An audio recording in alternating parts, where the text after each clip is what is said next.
Si Estados Unidos lanzara alguna vez una invasión terrestre a gran escala de Irán, la verdadera pregunta no sería si las fuerzas estadounidenses podrían ganar las primeras batallas. Casi con toda seguridad podrían. La verdadera pregunta sería, ¿dónde esa fuerza queda atrapada?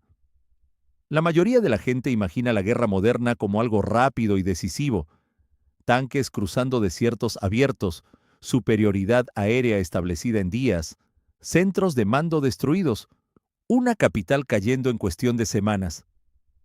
Esa imagen proviene en gran medida de 2003, cuando las fuerzas estadounidenses llegaron a Bagdad en 3 semanas. Pero Irán no es Irak en 2003. La trampa que aguarda una invasión terrestre no es hipotética, es estructural, es geográfica, es logística, es política. Y una vez que las tropas cruzan ese entorno, las salidas comienzan a cerrarse. Empecemos por la escala. Irán abarca más de 1,6 millones de kilómetros más que Irak y Afganistán juntos. Cualquiera que recuerde lo difíciles que se volvieron esas guerras, debería detenerse en esa comparación. Esto implicaría intentar controlar vastos desiertos, densas ciudades, aldeas remotas y múltiples cadenas montañosas importantes. Irán tiene más de 85 millones de habitantes, un gran ejército permanente y una larga historia de intervenciones extranjeras. Esa memoria no suaviza la resistencia, sino que la fortalece. Antes de disparar un solo tiro, la invasión se enfrenta a una pregunta fundamental. ¿Dónde comienza? Los ejércitos no pueden teletransportarse al centro de un país. Deben prepararse, construir centros de suministro y luego avanzar. En 2003, Irak fue invadido principalmente desde Kuwait y otras bases del Golfo. Hoy en día el entorno político regional es mucho más complejo.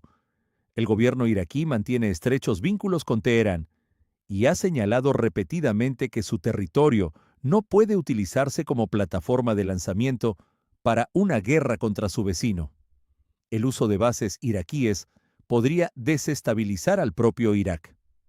Si miramos al norte, el panorama no es más sencillo.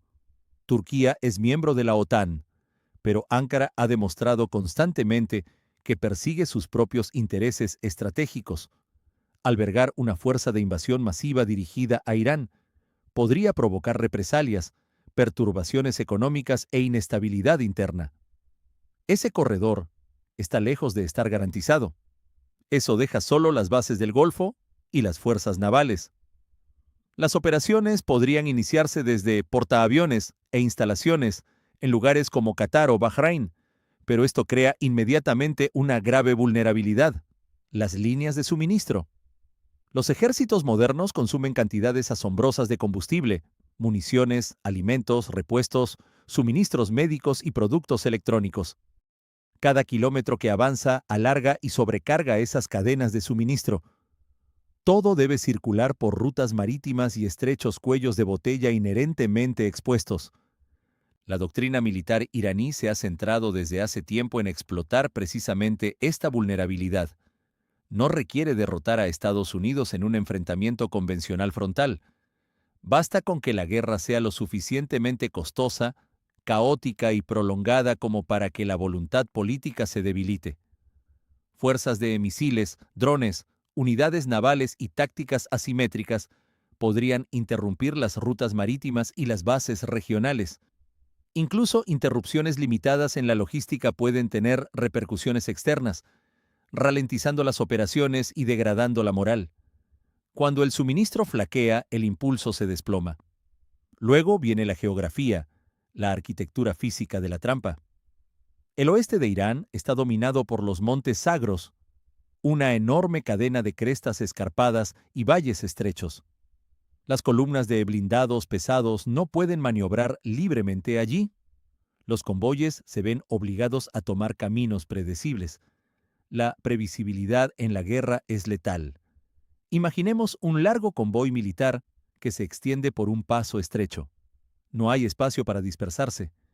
Si los vehículos de vanguardia son destruidos y la retaguardia bloqueada, toda la columna queda inmovilizada. El fuego cae desde posiciones elevadas. Los atacantes desaparecen en un terreno que conocen a la perfección. Variaciones de este patrón han definido la guerra de montaña durante siglos. El terreno favorece al defensor. Al norte se alza la cordillera de Elborz con picos que superan los 4000 metros. La nieve, la niebla y el frío extremo complican el apoyo aéreo y el movimiento terrestre. El clima por sí solo puede paralizar las aeronaves y ralentizar los convoyes de suministro. Mantener un flujo logístico continuo a través de un terreno así, sometido a un acoso constante, se convierte no solo en una dificultad táctica, sino en una pérdida de tiempo estratégica. Mientras estas presiones aumentan en el campo de batalla, se abre un segundo campo de batalla en casa. Las guerras no se libran solo en el extranjero, se libran en la opinión pública, en los datos económicos y en las cámaras legislativas. Si las bajas aumentan y los costos ascienden a billones, las divisiones políticas internas se intensifican. La inflación, las presiones inmobiliarias y el estancamiento salarial ya presionan a amplios segmentos de la población. Una guerra terrestre prolongada amplificaría todas las fallas existentes a nivel regional. El conflicto no se limitaría a las fronteras iraníes. Teherán lleva décadas cultivando relaciones con grupos aliados en todo Oriente Medio. Una invasión podría activar múltiples frentes, ataques con misiles y drones contra bases regionales, interrupciones en las rutas marítimas y ataques a la infraestructura energética. Los mercados petroleros reaccionarían de inmediato, las cadenas de suministro globales resentirían el impacto, los gobiernos que inicialmente apoyaron la campaña se enfrentarían a una creciente reacción interna. También existe un peligro más discreto, la fragilidad de las alianzas locales. Los ejércitos extranjeros dependen en gran medida de sus socios locales para obtener inteligencia y orientación operativa, pero esas relaciones se basan en la confianza. Si los actores locales empiezan a dudar del éxito a largo plazo del invasor, las lealtades cambian. La inteligencia se agota o peor aún fluye en sentido contrario.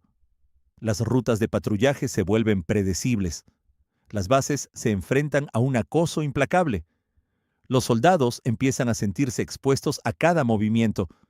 La moral se erosiona y una vez que decae, la superioridad tecnológica no puede compensarlo indefinidamente.